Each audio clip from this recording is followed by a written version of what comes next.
Puji Tuhan, selamat pagi jemaat Tuhan yang kekasih dalam nama Yesus. Selamat pagi jemaat Tuhan yang kekasih. Kiranya kasih karunia, kebaikan, kemurahan Tuhan menyertai kita semua. Pagi ini kita akan melanjutkan pembacaan kita yang diambil dari kitab Amsal 22 ayat 5. Dikatakan di sana, duri dan perangkap ada di jalan orang yang serong hatinya. Siapa ingin memelihara diri, menjauhi orang itu. Dikatakan di sana, duri dan perangkap ada di jalan orang yang serong hatinya. Siapa ingin memelihara diri, menjauhi orang itu. Atau dalam kitab Amsal 22 ayat 5 dikatakan, orang jahat terperangkap oleh banyak kesulitan, tetapi orang yang memelihara hidupnya menjauhinya. Saudara yang kekasih dalam nama Tuhan Yesus, dikatakan di sini bahwa duri dan perangkap, ya itu saudaraku ada di jalan orang yang serong hatinya. Seperti apakah orang yang serong hatinya, saudara? Orang yang serong hatinya adalah orang yang tidak lurus, ya, di dalam jalan-jalan kehidupannya. Sama seperti orang yang harusnya menempuh jalan yang lurus, dia serong ke kiri atau serong ke kanan. Artinya dia tidak menjalani sebuah jalan yang seharusnya dia tempuh. Ya. Atau Amsal 8 ayat 8 dikatakan, segala perkataan mulutku adalah adil, tidak ada yang belat-belit atau serong. Jadi saudara, orang yang serong itu sama dengan orang yang belat-belit. Ya, tidak dapat jujur dengan perkataannya, tidak dapat berkata-kata dengan jujur. Ya, saudara, kerap kali kita tidak berkata, orang tidak berkata jujur karena ada sesuatu yang dia simpan, karena ada sesuatu yang dia rencanakan, karena ada sesuatu yang dia ingin lakukan dan dia tidak ingin orang lain mengetahuinya. Jadi orang itu menyimpan hal-hal yang tidak benar di dalam hatinya. Itulah hal-hal yang serong. Alkitab juga berkata orang yang serong hatinya tidak akan mendapat bahagia. Ya, orang yang memutar-mutar lidahnya akan jatuh dalam celaka. Saudara, itu sebabnya betapa pentingnya kita untuk berkata dengan jujur, berkata dengan benar, apapun harganya, apapun resikonya dalam kehidupan kita. Karena kalau kita tidak jujur, tidak lurus dalam jalan kehidupan kita, dengan perkataan kita, maka saudaraku, menurut ayat ini, sudah dua hal yang menanti bagi orang-orang yang hatinya jahat atau hatinya serong. Saudara, orang yang hatinya jahat, orang yang hatinya serong, dua hal yang sudah menanti. Yang pertama, duri. Ya, duri itu adalah sebuah gambaran tentang rasa sakit, ya, atau pengalaman-pengalaman yang menyakitkan yang dialami oleh orang-orang yang serong hatinya. Saudara, jadi kalau orang yang serong hatinya, maka mau tidak mau, Amsal ini berkata mau tidak mau, maka duri, ya, saudara bisa bayangkan kalau saudara kena duri, ya, duri rumput malu saja katakan saudara, itu akan sangat mengganggu. Kalau itu menembus kaki saudara, saudara tidak akan bisa berjalan dengan nyaman. Saudara harus berhenti dan saudara harus dengan teliti, dengan hati-hati mengeluarkan duri itu dari kaki saudara, karena itu sangat menjengkelkan. Ya, nah saudara, kadang-kadang ada hal yang harus dibawa oleh seseorang seumur hidupnya oleh karena duri tersebut, saudara. Itu sebabnya betapa pentingnya kita menjauhkan diri dari hati yang serong. Karena bisa jadi duri itu akan kita bawa seumur hidup kita. Nah, yang kedua dikatakan, saudara, itu adalah perangkap. Orang yang serong hatinya dan tidak mau bertobat, maka yang kedua apa yang akan terjadi? Perangkap adalah menjadi bahagiannya. Saudara bisa lihat bagaimana kalau seekor binatang telah terperangkap. Maka seandainya katakanlah seekor singa atau harimau adalah raja hutan yang sangat ditakuti, yang sangat dihindari ya oleh binatang-binatang, bahkan oleh manusia.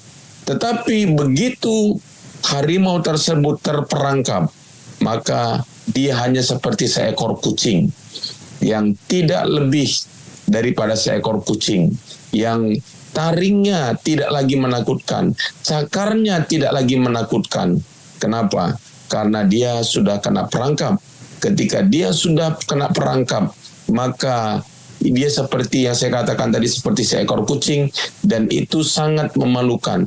Dia sudah kehilangan kekuatannya, dia sudah kehilangan kemampuannya untuk memangsa. Jadi saudaraku yang kekasih dalam nama Tuhan Yesus, sekali lagi, bagi orang yang serong hatinya, cepat atau lambat, maka jalan yang tersedia adalah jalan yang penuh dengan onak duri dan perangkap. Tidak ada pilihan lain kecuali bertobat. Itulah sebabnya mengapa Alkitab ini tadi mengajarkan kepada kita supaya kita menjauhi ya jalan yang demikian, atau bahkan dikatakan kita menjauhi orang-orang yang berbuat demikian di dalam kehidupannya. Karena saudaraku ya, dengan siapa kita bergaul, maka itu akan mempengaruhi kehidupan kita. Jadi saudaraku, kita tidak bisa bermain-main dengan hal-hal yang demikian, saudara. Ya, di dalam kitab Amsal 7 ayat yang ke-23 ya, dikatakan, sampai anak panah menembus hatinya, seperti burung dengan cepat menuju perangkap, dengan tidak sadar bahwa hidupnya terancam. Nah, ini dia saudaraku. Orang yang dengan cepat menuju perangkap, dia tidak sadar bahwa perbuatannya, bahwa kelakuannya yang dia lakukan itu akan mengancam kehidupannya. Saudaraku, biasanya kita kena perangkap itu kita nggak sadar. Binatang kalau dia sadar, ya, itu adalah perangkap, dia tidak akan mendekat. Dan biasanya perangkap itu, ya, itu di sana sudah disiapkan itu hal-hal. Contohnya kalau binatang itu makanan yang mengundang seleranya, sesuatu yang menarik perhatiannya. Tetapi sesuatu yang menarik perhatian tersebut ya tidak berbahaya ya sampai dia tergoda, ya, sampai dia tergoda oleh makanan tersebut, maka saudara ya dia sudah dalam kondisi yang berbahaya ya. Nah, Alkitab ini sekali lagi berkata, sampai anak panah menembus hatinya, seperti burung dengan cepat menuju perangkap, dengan tidak sadar bahwa hidupnya terancam. Oleh sebab itu, hai anak-anakku, hai anak-anak, dengarkanlah aku, perhatikanlah perkataan mulutku, janganlah hatimu membelok ke jalan-jalan perempuan itu, dan janganlah menyesatkan dirimu di jalan-jalannya. Nah, ayat 26 lebih dahsyat lagi, karena banyaklah orang yang gugur ditewaskannya, sangat besarlah jumlah orang yang dibunuhnya. Rumahnya adalah jalan ke dunia orang mati, yang menurun ke ruangan-ruangan maut. Saudara yang kekasih dalam nama Yesus, pagi ini kitab Amsal ini memperingatkan kita semua betapa berbahayanya saudara orang yang jalannya serong, saudaraku, orang yang jalannya tidak lurus, orang yang hatinya serong, orang yang hatinya tidak lurus, orang yang mulutnya serong, orang yang mulutnya tidak lurus. Saudara, di dalam Alkitab mencatat bagaimanakah cara kerja dosa. Ya, Yakobus 1 ayat 13 sampai 15 dikatakan, apabila seorang dicobai, janganlah ia berkata pencobaan ini datang dari Allah, sebab Allah tidak dapat dicobai oleh yang jahat, dan ia sendiri tidak mencobai siapapun. Tetapi tiap-tiap orang dicobai oleh keinginannya sendiri. karena ia diseret dan dipikat olehnya. Dan apabila keinginan itu telah dibuahi, ia melahirkan dosa. Dan apabila dosa itu sudah matang, nah ini dia, ia melahirkan maut. Di dalam ayat ini saudaraku yang kekasih, kalau engkau katanya kena masuk ke dalam pencobaan, jangan katakan pencobaan ini datang dari Allah. Kenapa Tuhan membawa aku ke dalam pencobaan ini? Sesungguhnya pencobaan itu katanya Tuhan tidak mencobai siapapun. Dan tetapi tiap-tiap orang dicobai oleh keinginannya sendiri. Karena ia diseret dan dipikat olehnya. Dan apabila keinginan itu telah dibuahi, ia melahirkan dosa. Dan apabila dosa itu sudah matang, ia melahirkan maut. Mari kita lihat sebuah contoh, saudaraku. Di dalam Alkitab, yang dikatakan di dalam kitab 2 Samuel 13 ayat 1. Sesudah itu terjadilah yang berikut. Absalom bin Daud mempunyai seorang adik perempuan yang cantik, namanya Tamar. Amnon bin Daud jatuh cinta padanya. Nah ini di ayat 2. Ini persoalannya. Hati Amnon sangat tergoda, sehingga ia jatuh sakit. Bayangkan saudaraku, dia begitu sangat tergoda, sampai ia jatuh sakit. Karena Tamar saudaranya itu. Sebab anak perempuan itu masih perawan dan menurut anggapan Amnon, mustahil untuk melakukan sesuatu terhadap dia. Apa yang membuat dia jatuh sakit? Karena dia berpikir dia sangat menyukai Tamar. Hatinya sudah sangat tergoda. Hati yang tergoda itu adalah berbicara tentang bagaimana seseorang bukan hanya ada di dalam pikirannya, tapi sudah sampai di imajinasinya.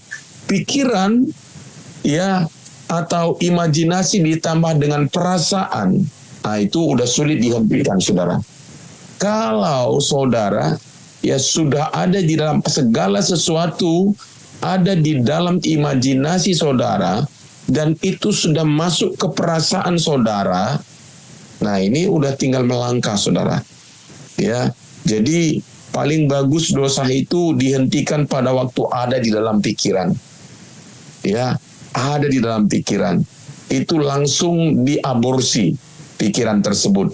Kalau sudah sampai ke perasaan, itu udah seperti Amnon ini tergoda. Nah, itu udah selesai dihentikan. Kecuali saudara benar-benar sadar, dan mau bertobat, saudara. Amnon mempunyai seorang sahabat bernama Yonadab, anak Simea, kakak Daud. Yonadab itu seorang yang sangat cerdik. Katanya kepada Amnon, "Hai anak raja." Nah ini saudara, punya teman yang gak baik. Punya seseorang yang di dekat saudara yang bukan justru menghindarkan saudara dari jerat, tetapi justru memberikan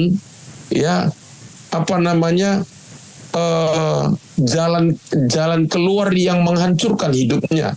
Katanya kepada Amnon, "Hai anak raja, mengapa engkau demikian merana setiap pagi? Tidakkah lebih baik engkau memberitahukannya kepadaku?" Kata Amnon kepadanya, "Aku cinta kepada Tamar, adik perempuan Absalom, saudaraku itu." Lalu berkatalah Yonadab kepadanya, "Berbalinglah di tempat tidurmu dan berpura-pura sakit. Apabila ayahmu datang menengok engkau, maka haruslah engkau berkata kepadanya, 'Izinkan adikku Tamar datang memberi aku makan.' Apabila ia menyediakan makanan di depan mataku, sehingga aku dapat melihatnya, maka aku akan memakannya dari tangannya." Nah saudara, akhirnya Amnon mendapatkan apa yang dia inginkan. Ini yang Alkitab tadi berkata, jangan katakan bahwa pencobaan itu datang dari Tuhan. Pencobaan itu datang dari dirimu sendiri.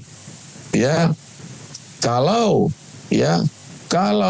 dia sudah dibuahi, tiap-tiap orang dicobai oleh keinginannya sendiri, karena ia diseret dan dipikat olehnya. Dan apabila keinginan itu telah dibuahi, ia melahirkan dosa. Dan apabila dosa itu sudah matang, ia melahirkan maut. Saudaraku, lalu Daud menyuruh orang kepada Tamar ke rumahnya dengan pesan, "Pergilah ke rumah Amnon, kakakmu, dan sediakan makanan baginya." Maka Tamar pergi ke rumah Amnon kakaknya, yang sedang berbaring, lalu anak perempuan itu mengambil adonan meremasnya dan membuat kue di depan matanya, kemudian dibakarnya kue itu. Sesudah itu gadis itu mengambil kuali dan mengeluarkan isinya di depan Amnon. Tapi dia tidak mau makan, berkatalah Amnon, suruhlah setiap orang keluar. Nah ini dia saudaraku, langkah kejatuhan berikutnya, meninggalkan aku. Lalu keluarlah setiap orang meninggalkan dia. Lalu berkatalah Amnon kepada Tamar, bawalah makanan itu ke dalam kamar, supaya aku memakannya dari tanganmu. Tamar mengambil kue yang disediakannya itu, lalu membawanya kepada Amnon, kakaknya, ke dalam kamar. Ketika gadis itu menghidangkannya kepadanya supaya ia makan, dipegangnya lah gadis itu dan berkata kepadanya, marilah tidur dengan aku, adikku. Tapi gadis itu berkata kepadanya, tidak kakakku, jangan perkosa aku, sebab orang tidak berlaku seperti itu di Israel. Janganlah berbuat noda seperti itu. Dan aku kemanakah aku bawa kecemaranku? Dan engkau akan dianggap sebagai orang yang bebal di Israel. Oleh sebab itu berbicaralah dengan raja, sebab ia tidak akan menolak memberikan aku kepadamu. Tapi Amnon tidak mau mendengarkan perkataannya, dan sebab ia lebih kuat daripadanya, diperkosanya lah dia, lalu tidur dengan dia. Ayat 15 saudaraku, sesudah masuk perangkap tadi, kemudian timbullah kebencian yang sangat besar pada Amnon terhadap gadis itu. Bahkan lebih besar benci yang dirasakannya kepada gadis itu dari cinta yang dirasakannya sebelumnya. Lalu Amnon berkata kepadanya, bangunlah, kenyalah. Lalu berkatalah gadis itu kepadanya, tidak kakakku, sebab menyuruh aku pergi adalah lebih jahat daripada apa yang telah kau lakukan kepadaku tadi. Tetapi Amnon tidak mau mendengarkan dia. Lalu dipanggilnya orang muda melayani dia, katanya, suruhlah perempuan ini pergi daripadaku, dan kuncilah pintu di belakangnya. Saudara bisa bayangkan apa yang terjadi. Apa yang terjadi, saudara? Kalau orang sudah kena perangkap, saudaraku, sesuatu yang menyedihkan terjadi, sesuatu yang menyakitkan terjadi. Kita tahu sama-sama ceritanya. Akhirnya Amnon dibunuh oleh Absalom, kakak daripada Tamar sendiri. Ya, dan 22. Dan Absalom tidak berkata dengan Amnon, baik tentang yang baik, yang jahat maupun tentang yang baik. Tetapi Absalom membenci Amnon, sebab ia telah memperkosa Tamar adiknya. Dan Alkitab berkata, akhirnya Amnon dibunuh oleh Absalom. Saudaraku yang kekasih dalam nama Tuhan Yesus, betapa pentingnya kita memperhatikan langkah-langkah hidup kita, terutama apa yang ada di dalam pemikiran kita. Coba kita selidiki, ya, hati kita, pikiran kita, apakah yang ada di dalam pikiran kita hari-hari ini? Apakah yang sedang berkecamuk di sana? Apakah yang menjadi keinginan hati dan pikiran kita? Efesus 4 ayat 17-19 dikatakan, sebab itu kukatakan dan kutegaskan ini kepadamu di dalam Tuhan, jangan hidup lagi sama seperti orang-orang yang tidak mengenal Allah dengan pikirannya yang sia-sia. Langkah jatuh, langkah kehidupan serong, itu dimulai dari pikiran yang sia-sia. Pikiran yang sia-sia adalah pikiran yang tidak sesuai dengan firman Tuhan, pikiran yang tidak sesuai dengan kebenaran firman Tuhan, ya, dan pengertiannya yang gelap. Ketika pikiran orang sia-sia, dia sudah masuk ke dalam poin berikutnya, pengertiannya gelap. Saudara, Alkitab berkata, orang yang bodoh hidup di dalam kegelapan, orang yang jahat hidup di dalam kegelapan. Dia tidak tahu kenapa dia jatuh tersandu.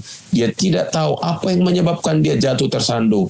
Saudara bisa bayangkan kalau saudara berjalan dan saya berjalan di dalam kegelapan, maka kita tidak tahu apa yang membuat kita jatuh tersandung, saudara.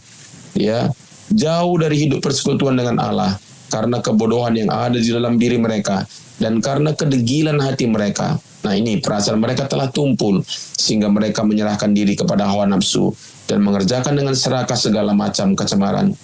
Saudara, satu kali saya pernah lihat di platform sosial media, saudara, ada seorang hamba Tuhan yang pada waktu itu adalah dia bersama-sama dengan Billy Graham. Bahkan dia adalah pengkhotbah yang jauh lebih hebat, namanya Templeton, saudaraku. Saudaraku, dia adalah seorang pengkhotbah yang sangat hebat dan luar biasa, sangat diurapi Tuhan. Tetapi akhirnya menyimpang dari jalannya, saudaraku. Sampai akhirnya hidupnya mengerjakan dengan serakah, dengan segala macam kecemaran. Dan bahkan dia, saudaraku, mengeluarkan kata-kata umpatan yang mencemarkan nama Tuhan. Saudaraku yang kekasih, itu dimulai dari mana? Semua dimulai dari pikiran-pikiran yang jahat, saudaraku. Pikiran-pikiran yang tidak dikontrol, pikiran-pikiran yang tidak benar, saudaraku. Akibatnya, saudaraku, kita tahu tidak ada satupun di antara kita yang kebal, tidak ada satupun di antara kita yang berkata bahwa kita tidak akan melakukan yang jahat dalam kehidupan kita. Semua kita perlu berdoa seperti Mazmur 139 ayat 23 sampai 24 dikatakan, selidikilah aku ya Allah, dan kenallah hatiku, ujilah aku, dan kenallah pikiran-pikiranku. Lihatlah apakah jalanku serong, dan tuntunlah aku di jalan yang kekal. Mari kita berdoa. Bapa di surga, terima kasih Tuhan. Pagi ini Engkau mengingatkan kami yang manusia, yang kerap kali Tuhan Yesus terbuka untuk memiliki pikiran-pikiran yang serong, memiliki hati yang serong. Alkitab ini, firman-Mu mengajari kami. Tuhan, pagi ini kami berdoa, selidikilah kami ya Tuhan. Kenallah hati kami. Kerap kali Tuhan, kami tidak mengenal hati kami. Kami hanya menjalankan apa yang menjadi keinginan-keinginan kami. Bahkan kadang-kadang Tuhan, kami tidak mampu lagi membedakan manakah jalan yang benar, mana yang tidak benar. Karena ketika hati kami dikuasai olehnya Tuhan, keinginan kami, maka kami tidak lagi mampu memiliki pertimbangan. Tuhan tolong kami Bapa, supaya kami mengaborsi semua pikiran-pikiran yang tidak benar, semua pikiran-pikiran serong, semua hati yang serong, di dalam nama Tuhan Yesus. Sehingga Tuhan, kami tidak menempuh jalan yang serong. Tuntunlah kami di jalan yang kekal. Terima kasih Bapa, di dalam nama Yesus kami berdoa dan mengucap syukur. Amin.